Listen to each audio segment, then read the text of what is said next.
Misi mbak, mas. Misi mbak, mas. Mbak, mas. Mbak.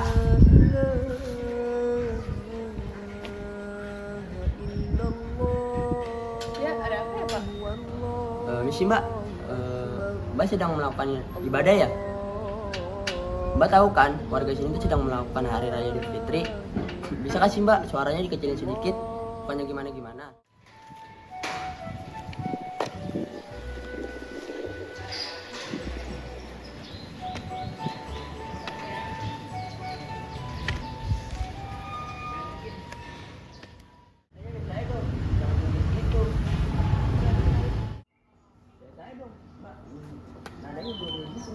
Pak, saya nggak ada menggunakan nada tinggi, justru masa dulu ada menggunakan nada tinggi.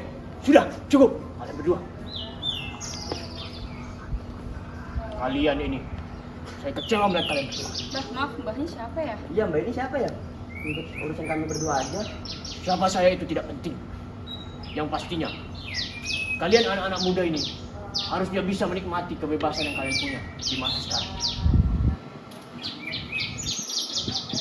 Saya adalah seorang pejuang yang telah mengorbankan nyawa saya untuk Pancasila dan Bhinneka Tunggal Ika. Begini nak, saya harus jelaskan sesuatu.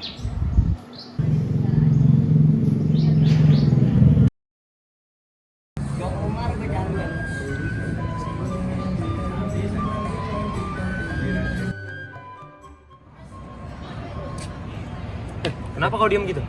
Gak apa-apa lah. Kau udah dengar berita tentang Siliwangi itu? Siliwangi, pasukan Siliwangi. Iya. Ada apa dengan pasukan Siliwangi? Dengar-dengar mereka ingin berontak. Mengapa mereka ingin memberontak? Ini persoalan agama. Mereka tidak terima sila pertama digantikan di Piagam Jakarta.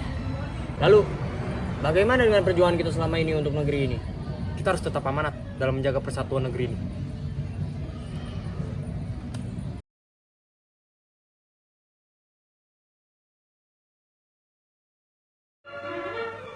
Nog diezelfde middag begeven de delegaties. 1947. Indonesia baru saja merdeka, namun masih dalam konflik dengan Belanda yang ingin kembali berkuasa. Serangkaian pertempuran terjadi, dan akhirnya kedua belah pihak setuju untuk mengadakan perundingan. Pertemuan ini dikenal sebagai Perjanjian Renville. Perjanjian ini berlangsung di atas kapal USS Renville yang berlabuh di Jakarta.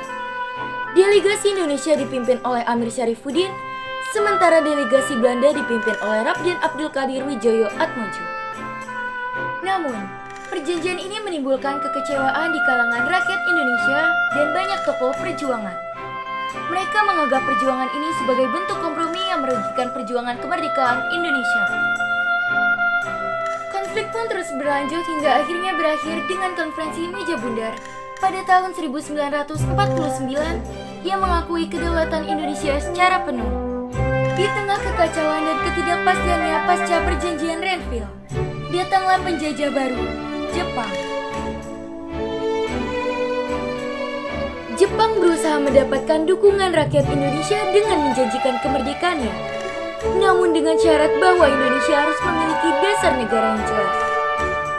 Untuk memenuhi syarat tersebut, dibentuklah Badan Penyelidikan Usaha-Usaha Persiapan Kemerdekaan Indonesia, BPUPKI, pada tanggal 29 April 1945. Berbagai usulan dasar negara muncul.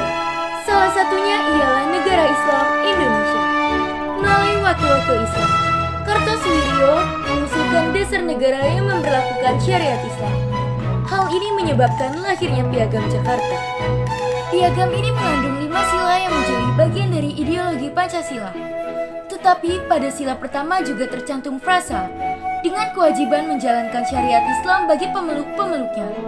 Frasa ini yang juga dikenal dengan sebutan 7 kata, yang pada akhirnya dihapus dari pembukaan Undang-Undang Dasar 1945. Hal ini dikemukakan oleh Muhammad Hatta dan telah dipersetujui oleh pihak lainnya. Namun, hal ini menuai kekecewaan dari beberapa pihak Islam. Hal ini menjadi faktor pendorong terjadinya pemberontakan yang kita kenal dengan sebutan DTII. Kartosuwiryo, salah satu dalang dari peristiwa DTI berambisi membentuk negara Islam Indonesia karena merasa kecewa terhadap kemerdekaan Indonesia yang masih dibayang-bayangi oleh Belanda. Melalui pasukannya, ia melakukan aksi separatisme yang berakhir dengan pertumpahan darah antar saudara. Para pejuang bersama-sama melawan para pemberontak demi semboyan Bhinneka Tunggal Ika. Siap, kenapa? Pasukan Siliwangi sudah mulai operasi DIT di Jawa Barat. Mereka sudah mulai berontak. Baiklah, sebaiknya kamu siaga. Ambil senjatamu sekarang juga. Siap. Tanpa memandang latar belakang sesama, para pejuang berhasil menghentikan aksi separatisme yang dilakukan oleh pemberontak DITI.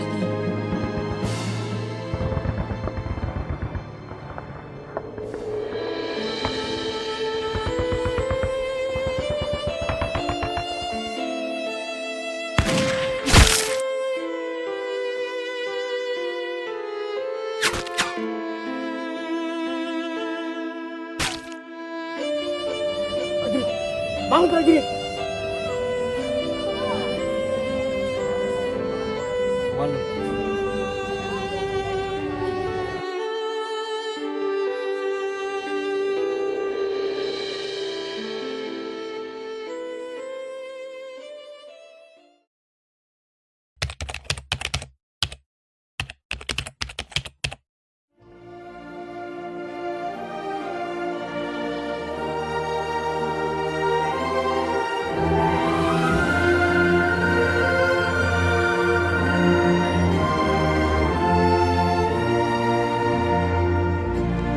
Bahasa dan budaya yang berbeda menjadikan Indonesia sebagai negara yang satu jua. Dan inilah Nusantara yang akan melahirkan generasi emas penerus bangsa. Inilah Indonesia, tempat lahir kita, dibuai, dibesarkan Bunda, tempat bersatunya hasrat jiwa dan raga. Berjuang untuk merdeka, berkorban untuk bangsa, tak ada berkata sebelum merebut tahta. Wahai anak muda penerus bangsa, pantang gentar membela bangsa. Bangkitlah, berikanlah dedikasi kita untuk negeri ini, negeri tercinta Indonesia.